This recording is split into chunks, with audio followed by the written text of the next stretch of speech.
Shalom, bien-aimés dans le Seigneur, je suis le pasteur Bruno Mindoumou de la République du Congo dans la ville d'Onkaï. C'est une grande joie de savoir que nous sommes nombreux, ceux à qui l'Éternel a fait grâce d'entrer dans une nouvelle année.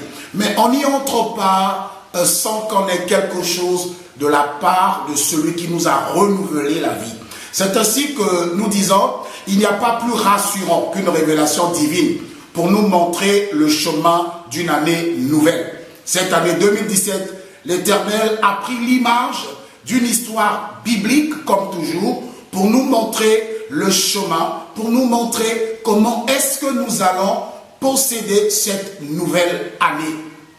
Bien-aimés dans le Seigneur, nous allons donc ensemble prendre ce texte biblique que l'Éternel nous a donné, ce texte biblique bien-aimé dans le Seigneur, rempli de richesses. Que de vérités salvatrices cachées dans ce passage biblique. Ainsi, je vous invite donc à lire avec moi Deutéronome chapitre 1er, du 6e au 8e verset. Deutéronome chapitre 1er, du 6e au 8e verset, lisant au nom de notre Seigneur et Sauveur Jésus-Christ. Je lis: L'Éternel, notre Dieu, nous a parlé à Horeb en disant: vous avez assez demeuré dans cette montagne. Tournez-vous et partez. Allez à la montagne des Amoréens et dans tout le voisinage, dans la plaine, sur la montagne, dans la vallée, dans le midi, sur la côte de la mer, au pays des Cananéens et au Liban, jusqu'au grand fleuve, au fleuve d'Euphrate. Voyez, j'ai mis le pays devant vous. Allez et prenez possession du pays que l'Éternel a juré à vos pères, Abraham, Isaac et Jacob, de donner à eux et à leur postérité après eux. Amen. Bien-aimés dans le Seigneur, de cette source d'inspiration, j'apprends trois choses. J'apprends qu'un peuple s'est retrouvé sur la montagne. J'apprends aussi que Dieu a dit à ce peuple qu'il a convié lui-même sur cette montagne, que le temps était arrivé de descendre de cette montagne. J'apprends aussi que lorsqu'il leur dit de descendre, ce n'est pas qu'ils descendent pour aller errer, mais pour prendre possession de leur héritage. Des trois choses que j'apprends, bien-aimés dans le Seigneur, j'apprends d'abord le séjour sur la montagne du mont Horeb. Il ressemble, bien aimé dans le Seigneur, à notre séjour que nous avons passé dans l'année 2016. À Horeb, c'est le séjour de la communion, de l'instruction, de l'équipement. Une fois qu'on est qualifié, alors Dieu peut nous descendre pour trois choses. Pour tourner, pour partir, pour posséder. Voilà ce à quoi l'Éternel a appelé ce peuple sur la montagne. Il a appelé ce peuple pour aller parler avec lui. Moïse a conduit Israël sur cette montagne pour lui faire une rencontre avec l'Éternel, son Dieu. Et c'est une chose merveilleuse de savoir, pour lui faire vivre la réalité de son Dieu. Ce peuple avait un conducteur. Ce peuple avait un meneur. Ce peuple avait un conseiller qui recevait quelque chose de la part de l'Éternel pour communiquer à ce grand peuple pour y arriver quelque part. Qui t'a conduit en 2016 et qui te conduira en 2017? Cela est très important, bien-aimés dans le Seigneur. Lorsque nous sommes conduits par celui qui n'a pas la révélation de Dieu, celui qui n'a pas reçu le message de Dieu, il nous traînera dans ce monde par sa capacité intellectuelle qui est une capacité limitée à ce que lui donne comme information ses yeux. C'est pour cette raison qu'il est bon d'être conduit par celui qui nous emmène à un lieu où nous pouvons recevoir quelque chose de la part du Seigneur pour mieux fixer nos pas dans cette nouvelle année. Après le long séjour à Horeb, l'Éternel Dieu les a jugés suffisamment équipés pour aller prendre ce pourquoi ils étaient venus passer du temps devant lui à la montagne. Oh oui, À Horeb, il n'y avait pas autre chose qu'une école de l'Éternel, une école pour comprendre quelque chose, un équipement comme nous l'avons dit. Et nous croyons que 2016 a été pour nous une année d'équipement pour affronter l'année 2016. Et il y a un moment, lorsqu'on est équipé de descendre de la montagne, il est temps. La deuxième chose que je comprends, c'est que l'Éternel lui-même, jusque c'en est assez que ce peuple continue à rester. C'en est assez que ce peuple continue à rester sur cette montagne. Il est l'heure de descendre. L'heure de passer de la promesse à la possession. De la foi à la réalité des choses pour lesquelles nous sommes restés pendant longtemps à attendre dans la prière. Lorsque je lis le psaume 66 au verset 17, David dit « J'ai crié à lui de ma bouche et la louange a été sur ma langue. J'ai crié à lui de ma bouche et la louange a été sur ma langue. » Comme David, il est l'heure du passage de la prière à l'exaucement. Il a crié à lui de sa bouche. C'est le symbole de la prière. Et la louange était sur sa langue. C'est la réponse de l'Éternel. Que de la même bouche qui prie pour sa douleur, pour ses peines, que de la même bouche sortent les paroles qui glorifient l'Éternel. Des termes contraires aux douleurs qu'on a vécues pendant longtemps. Je lis le psaume 40 de David. Au verset 4, il dit « Il a mis dans ma bouche un cantique nouveau, une louange à notre Dieu. Beaucoup l'ont vu et ont eu de la crainte, et ils se sont confiés en l'Éternel. » Alléluia. Comme David, il est temps que Dieu fasse quelque chose que nous n'avons jamais vécu dans nos vies. Quelque chose qui mettra dans nos bouches un chant de louange jamais chanté par aucun être humain sur terre. Une prière chantée, cousue de mots nouveaux. Il est l'heure, bien-aimés dans le Seigneur, où doit arriver dans nos vies une série de choses positives, mais humainement incroyables. Ces choses qui feront de nous une référence. Des choses qui feront de nous une source de crainte de l'Éternel. Où lorsque les gens verront ce qui se passe dans notre vie, connaissant notre ancienne condition, ils finiront par s'exclamer, ça, il n'y a que l'Éternel Dieu. Les choses qui feront de nous une source d'inspiration comme David.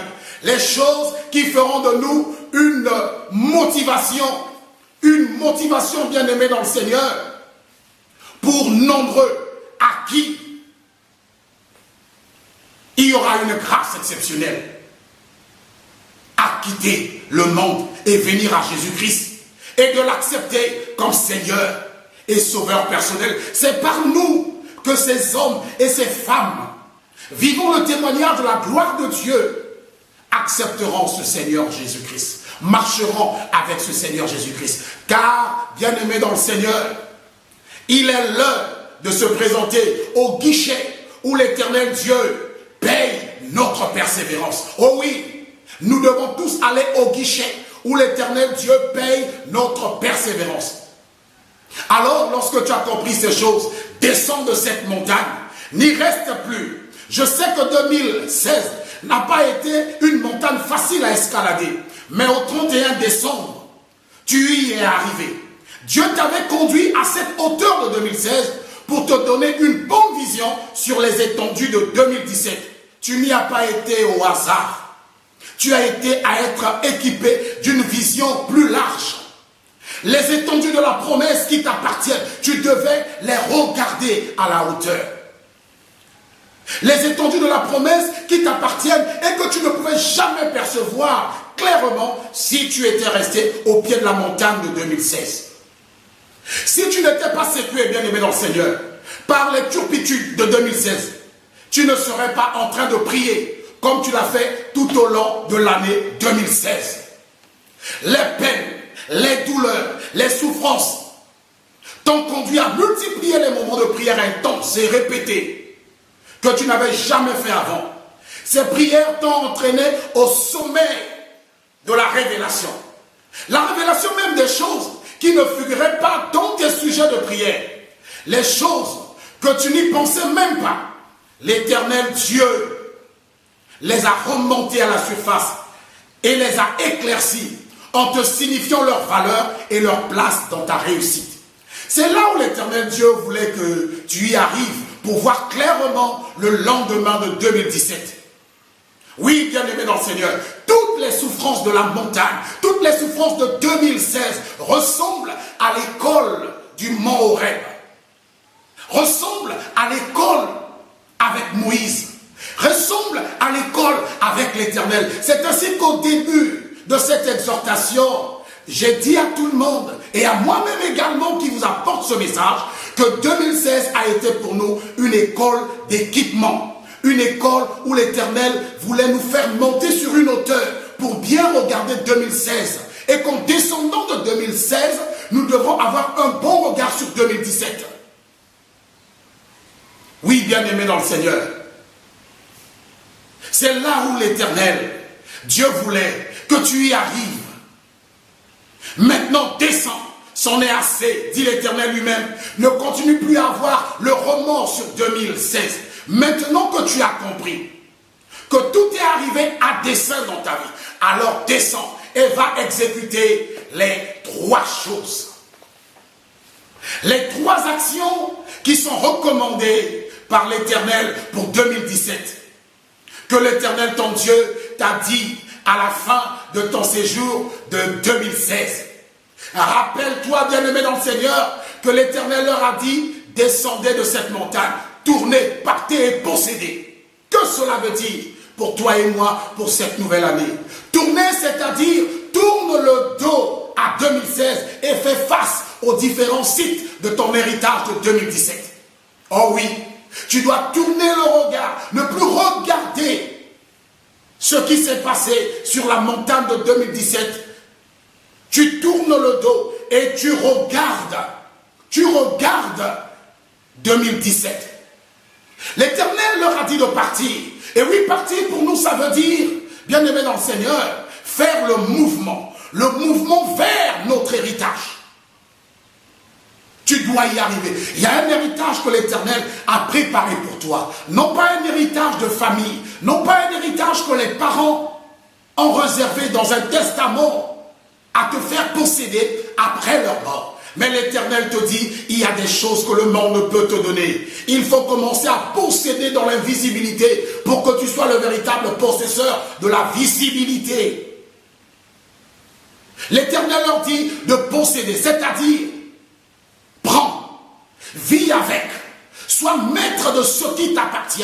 C'est ce que l'Éternel, ton Dieu, veut que tu saches pour cette année. C'est ce que l'Éternel, mon Dieu, veut que je sache et que je vive cette année. Si David a vécu et a écrit le psaume 40, verset 4, en chantant, je reprends, il a mis dans ma bouche un cantique nouveau, une louange à notre Dieu. Beaucoup l'ont vu et ont eu la crainte pour l'Éternel. Ils se sont confiés en l'Éternel. Mais alors, bien-aimés dans le Seigneur, il n'y a cantique nouveau que lorsqu'on a vécu une nouvelle saison. Et 2017 est une année pour vivre une nouvelle chose. Aujourd'hui, c'est ton tour. L'Éternel Dieu attend de toi le cantique des bénis de 2017. Alors, descends de cette montagne de 2016 et affronte 2017 avec l'esprit tourné vers les sites de ta bénédiction, avec la conviction et l'énergie divine par le Saint-Esprit d'aller vers ton héritage. Et non pas seulement aller voir ton héritage, mais aller prendre, posséder, en devenir maître. Alors, dis avec moi, je descends de 2016, je prends possession de 2017 parce que j'ai appris des douleurs de 2016. Voilà, bien-aimés dans le Seigneur, ce que l'Éternel voulait que nous apprenions pour cette nouvelle année et que nous marchions avec au nom de notre Seigneur Jésus-Christ. Je veux que tu me dises un amen de ceux qui descendent de la montagne de 2016, un amen de conviction pour les riches de 2017. Amen.